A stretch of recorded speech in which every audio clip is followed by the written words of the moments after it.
Good morning, students.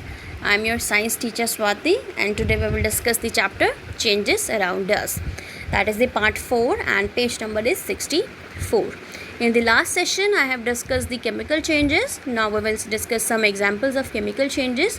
Two particular examples we will discuss now of chemical change. The very first particular example is that, like if I read this line, for example, when a piece of wood, paper और coal is burned, जब भी would का piece, paper या कोल burn होगा, a new substance with different properties called ash is formed. When you burn the paper or you burn the coal, or when a piece of wood is burned, basically, so there is a formation of one new substance, and that new substance basically it is having a different properties from the original one. Why? Because that new substance is the ash, and ash will show the different property if you compare the ash with the paper, if you compare that ash with the coal or with the piece of wood. So ash is showing the different property as compared to the other above mentioned examples.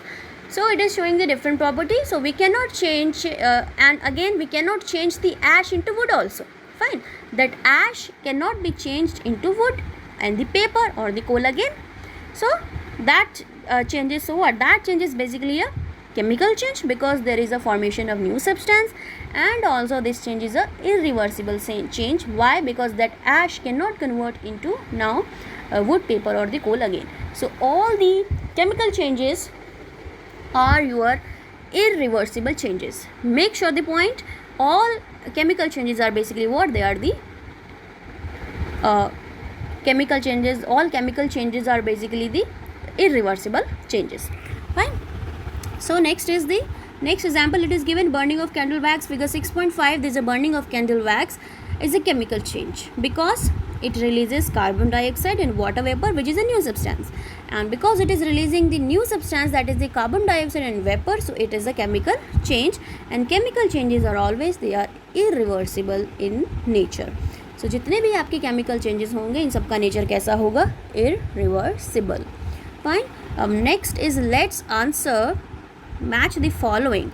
The column A and column B is there. Column A is saying melting. You have to correlate that melting with the ABCDE above mentioned points. Fine. Melting is what? Water to water vapor. Is it melting? Water to ice. Is it melting? Ice to water. Is it melting? Yes, because ice is converting into water, so it is what? It is a melting. So I have matched the first point of column A with the C point of column B. Next is the chemical change. So you have to identify where there is a chemical change or there is a formation of new product. So A, water to water vapor, physical change. Water to ice, physical change. Ice to water, physical change. Water vapor to vapor, water vapor to water, again it is a physical change. Fine. Next is the paper to ash. New substance is forming, so it is what? It is a chemical change. Now next is the evaporation. Evaporation kahan basically it is what? It is the conversion of water into the water vapor. So first point is what? Water to water vapor. So this is what? This is your evaporation. Now freezing. Freezing means water to ice. So you just match this term with the B part of column B.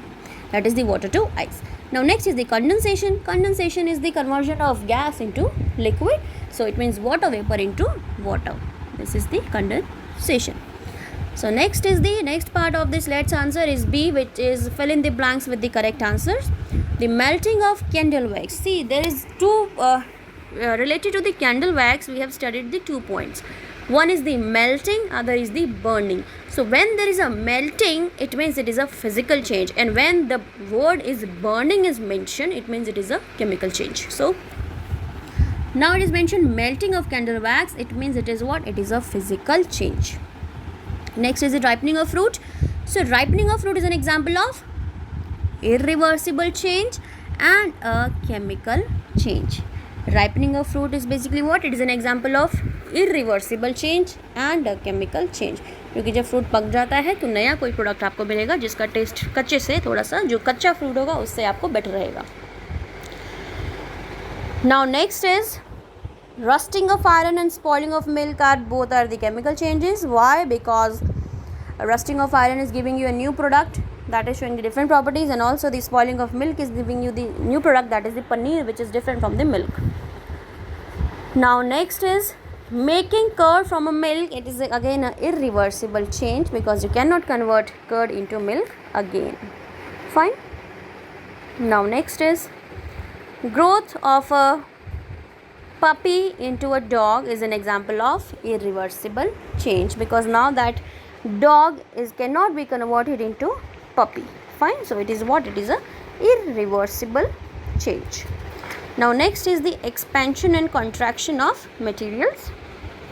So basically this is a heating effect. This is what kind of effect? This is a heating effect. Now on the expansion, if I say heating causes most things to expand while cooling causes most things to shrink. Heat करने से कुछ चीज़ें expand कर जाती हैं और cool करने से कुछ चीज़ें श्रिंक हो जाती हैं. Fine. The amount of expansion varies in solids, liquids and gases. अब वो कितनी कॉन्ट्रैक्ट होंगी या कितनी श्रिंक होंगी बेसिकली या एक्सपैंड होंगी, वो चीज़ डिपेंड करती है कि आपका कोई भी स्टेट जो है वो सॉलिड है, लिक्विड है या गैस है. So expansion is maximum in gases. अगर हम एक्सपेंशन की बात करें, किसी चीज़ के फैलाव की बात करें, तो गैसेस में सबसे ज़्यादा है, लेस इन लिक्विड्स, लिक्विड्स में कम है, and is the least in solids, और सॉलिड्स में सबसे कम है. So we'll discuss the expansion in solid first. So the next is the expansion in solids. Railway tracks consist of a parallel metal rails. It is saying कि railway tracks जो हैं आपके parallel metal rails से बने हैं. Some small gaps are left in the metal rail. अब इन rails के बीच में small gaps छोड़ा जाता है. आप देख रहे हैं यहाँ पे एक gap है, which are called the expansion joints. इसको हम क्या बोलते हैं? expansion joints. These allow space for expansion of the rails in hot weather, thus preventing a crack. अब ये क्यों छोड़े गए हैं एक्सपेंशन जॉइंट्स? क्योंकि गर्मियों में जिस तरीके से we know that solid expands, तो अगर कोई चीज़, अगर ये मेटल जो है एक्सपैंड होता है तो एक्सपैंड होके आपका इस बेसिकली इस जो स्पेस है इसको यूज़ कर सकता है ये, और यूज़ करने से इसके अंदर क्रैक नहीं आएगा. Fine. So these allow space for expansion of the rails in hot weather, thus preventing a crack. Now sometimes when the metal of a lid of a jam jar does not open easily, कई बार आपका jam का metal lid नहीं खुलता है easily. So what we do, we run it under hot water. हम उसे hot water के नीचे रख देते हैं. This is because the metal lid absorbs the heat. इससे क्या होगा? मेटल लिड आपका हॉट वाटर से हीट एब्जॉर्ब करेगा एंड एक्सपैंड हो जाएगा, एंड दस लूजेंस फ्रॉम दी जैम जार, और इससे वो जैम जार से थोड़ा सा ढीला हो जाएगा और हम इजीली उसको निकाल सकते हैं. फाइन.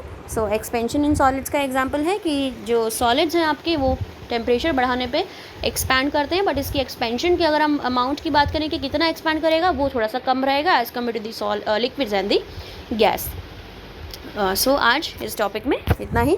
नेक्स्ट वीडियो में I will discuss the expansion of liquids and expansion of gases, and there is an activity which I have to discuss.